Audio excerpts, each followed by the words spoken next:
Hi everybody, it's Kathy here from Kathy Loves to Scrap with today's layout for you.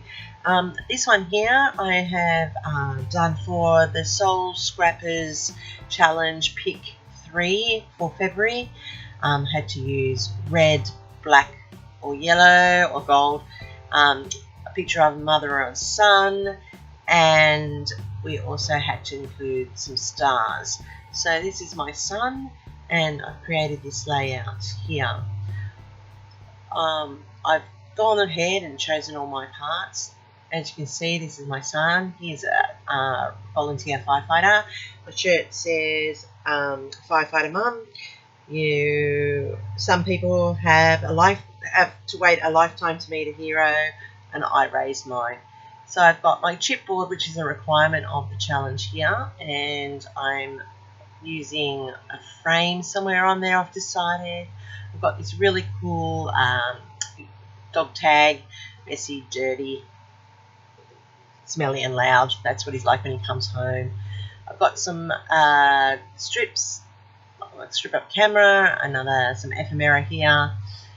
These are all promotional strips off cut paper that I have kept, and will use on this layout as I progress.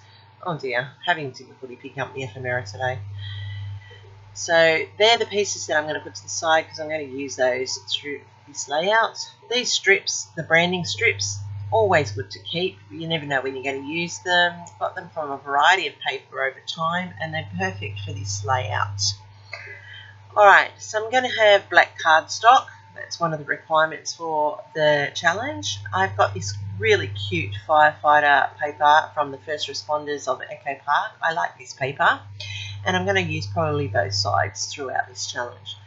I love any wood veneer paper, and this one here is an old Simple Stories one from the Summer Vibes, and I really do like the red, and that ties in nicely with what we're going to prepare today. Well, there's my other piece of chipboard. Okay, so first off, I'm going to trim off all the branding strips. It's important to get the right size. Once I've done that, I'm going to take out the internal of this cardstock, and I do that by cutting a 1-inch frame all the way around. I use it for mounting, I use it for my die cuts, and it just spreads the layout a little bit further. Taking off the branding strip here, which I actually later will use that little bit of grid on the layout.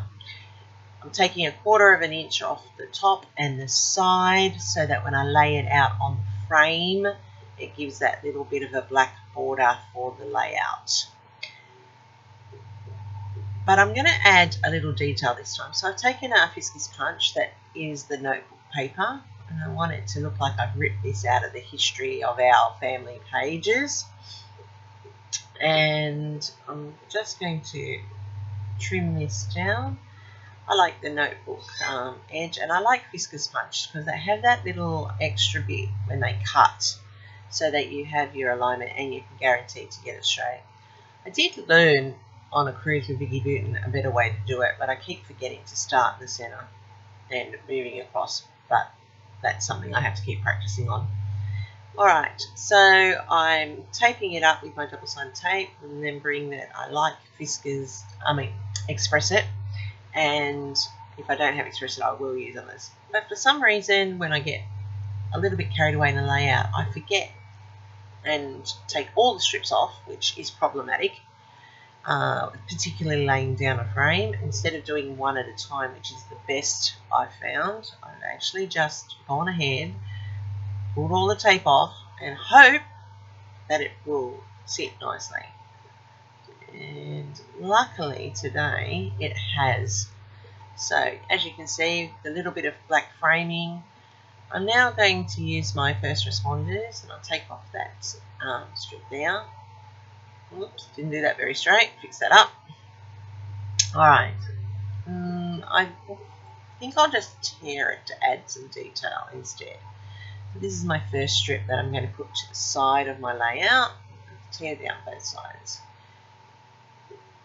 So you can see that it gives it a bit of a rough edge, which is added detail for the layer. I'm going to trim off the bottom of it because I want it to have straight edges to line up with the page at the bottom and the top, but I like that it's jagged on the sides. Alright, so that's the first piece. My next piece, I'm going to tear it off across because I want this one to go across. Once again, I'm doing the bottom of that straight edge with a tear as well. And this will run across the bottom of my page, as you'll see as I place it into place for you. I'm going to go over the top and use the fireman as a guide as for my placing. Alright, I'm going to do another piece now, and originally when I did this, I looked at the note paper edge and I thought, yep, I'm actually going to go down and tie it in. But when I put it all together, I changed the placement of the paper, which means that the little firefighter symbols are not exactly in the right spot, but it still looks good. Alright, so I'm tearing off that one at the bottom of that one to go across. See, for some reason I keep going to go cut it, but then I realise, no, I'm going to tear it. And I originally placed it there, but later on in the thing you'll see that I changed my mind. I'm going to add some modelling paste through a Kaiser Crafts stencil, those little swirls, because I think it looks like pipes or hoses. That's what it reminds me of, like fire hoses, because when they get in a tangle. So I'm just going to put some down the side here to add a little bit of detail. And you can see that my stencil's bleeding. That's because it's so well loved. It's been used and cuffed, and I really remember to push it down. Now, using my chipboard, you can see that it's raw here. Now I'm actually going to add some colour. So I do this by a two-step process. First of all, I'm going to use Candied Dappled Oxide from Tim Holtz, and that's going to give it a little bit of a coating so that it won't soak up. Then I'm using Red Bundle Distress Dauber. Once that's dry, I'm going to add some Dimension Magic from Mod Podge, which I like because it gives it a glossy effect and it seals the colour so it doesn't bleed. And I'll just go over all of the edges here to give it a little bit of a shiny. Oh, it's a bit sticky today. A shiny embossed look to the actual thing. And I've used cogs and chains tying in with the firefighter theme. And this process is a bit long and gloggy and messy, and I actually get a whole lot of this on my fingers and it feels terrible for the next couple of hours as it wears its way off, but that's okay. Making sure each of the links of the chain are done, and then that will dry to a clear gloss. So I'm going to put that to the side. I lift it up first because I don't want bits of glug in between the links and in between the cogs. And that also makes sure it doesn't stick to the page. Alright, cleaning it out here with my awl, just making sure that those little gloggy bits aren't in there and it still stays open where I have it. Okay, alright, clean my awl. As you can see, all of those have now got gloss on them. So while the masking is drying and the cogs are drying, I'm going to just distress with some ink, and I am using the Candied Apple, which is the red, and I'll put that through there. I'm going to put the link to Soul Scrappers in the bottom of this feed for you if you're interested in the challenges. They are great every month. Alright, and they are a great variety and they get you to think outside your box, particularly this pick 3 I like. Alright, so I'm still putting it there as you can see, but when I actually pull the page together it changes. Alright, so I'm framing it with some black cardstock to make it pop off the page because the rest of it's red, so the black will actually make it stand out. Plus it's the colour that I'm expected to use for the pick 3. Put this down, and then that allows me to get an idea of roughly where I want things sitting on the page.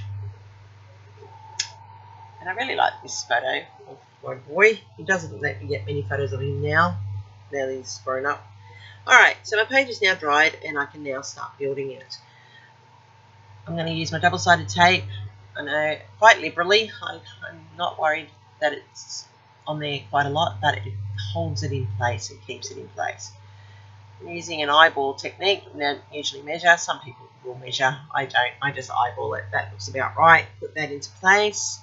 I'm going to put the one across the bottom, and I like it that it's going to fill in that red space down the bottom. And unfortunately, it will cover that last bit of stenciling at the bottom, but that's okay.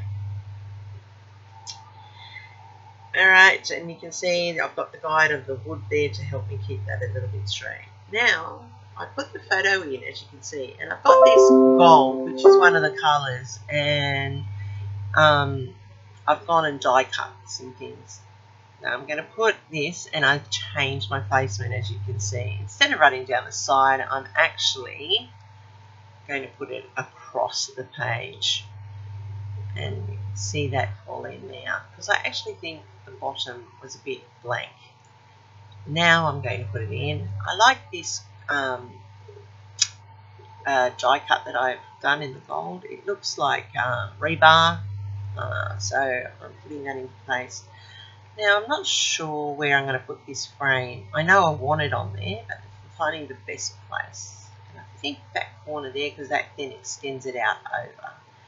If I drag the gold down, that ties it to the bottom, and then I need to use my strips on here to build up, and as you can see, that's now extending it across the page. But I don't like the blank space at the top, so I've gone and found some scrap in my scraps that ties in colour-wise, and my camera strip, which I'm going to run across the bottom here. And that's a Vicky Booten paper that I've used there. And as you can see, it's starting to come together. So now I'm going to put it all down. I could have probably used the gold there, but looking at the colours, I think I've got enough gold. And I like that the red is for the firefighters. I'm going to put my tape on the back of the frame and lay that into place. On the back of my photo, I'm just going to use it to hold my gold framing in place. And you can see the rebar type effect there, which is good because it gives something to anchor the whole thing together. Using this camera strip at the bottom from a paper from a long time ago, I trim off a bit, and I'll keep the side a little bit because I'm going to actually use it. Cutting in a fishtail banner down the bottom of this one, so add some detail and a bit of interest. Then I'm going to use my black and white strip to keep building that black into the layer. Now here next to the frame, I'm just going to tie it together with the side edging by adding in a fishtail, adding in the strip, and I've put in, like I said from the other strip, the grid paper, which allows me to put in this title banner which says Total Legend. I'm adding my cameras over here into the corner, and now I've got my chipboard which is clean and dry. I'm just laying it out to decide where to put it best. I do want it in all those places. Alright, so I'm going to tie all of those strips together with this chain, and I like the chain. Reminds me of things on a truck and what the boys do when they're out fighting fires. And I put the cogs in because it's a masculine layout. Now I've moved that around a little bit. I'm going to pop it up, and it says "You're the best." Down the bottom, very, very, very proud of you. And so I have got some gold pipes that I've die cut. And you can see I fiddle around with this fourth one, so I think, do I need it on the page? I don't. I'm building up my clusters using cogs and my stars, which are a requirement for the challenge. I've got my black, I've got my gold, I've got my red, I've got my photo of my son and I. I'm going to put that into there, and I'm putting all of those together. I'm really sorry about the messaging going off in the background. My children can't help themselves. Alright. So now that I've placed everything, I'm going around with my tacky glue and I'm gluing it all down. In a workshop with Maritz, from Scrap Boys last year. He said, just keep playing until, add more, until you know that it's done. So that's what I'm doing, is I'm just going around, adding more, making sure it's in place, looking, and I'm popping that little tag up there. And I'm now going to use my Nuvo drops to finish off the tags. Oh look, I missed a bit up there, so I'll just glue these ones into place so they don't get lost and don't fall off. And now I'm just going to tie it up with my 3 Nuvo drops in 3 different spots to give it the triangle for the eye to look at. And that's basically how this layout came together, and I'm pretty happy with the result.